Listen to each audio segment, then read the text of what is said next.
In today's video, I'm going to teach you how to set up Wix email.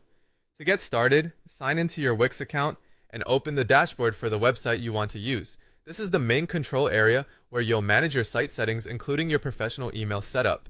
Once you're inside the correct site dashboard, go to Settings and then select Business Email. If you don't already have a business email connected to your domain, choose Get a Business Email. Wix Business Email is powered by Google Workspace, which means you'll be setting up a custom email address that works with Gmail, but uses your own domain name for a more professional look. Next, select the business email plan that works best for your needs.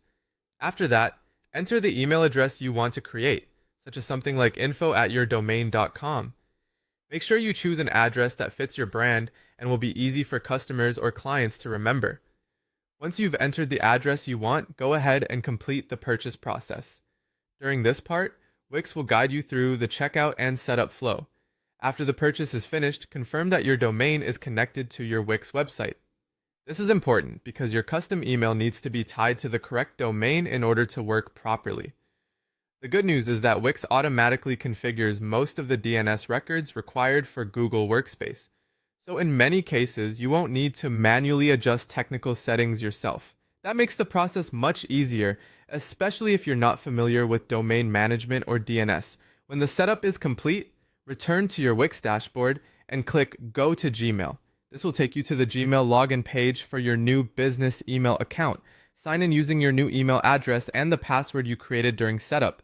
After you're logged in, take a moment to make sure everything looks correct and that the inbox loads properly. A good final step is to send a test email. You can send one to another email account you already have access to, then reply back to your new business address. This helps confirm that both sending and receiving are working as expected. If your email doesn't work immediately, give it a little time, since some domain and mail settings can take a short while to fully update. But in most cases, Wix handles the setup smoothly. That's it. Your Wix business email should now be ready to use through Gmail with your custom domain.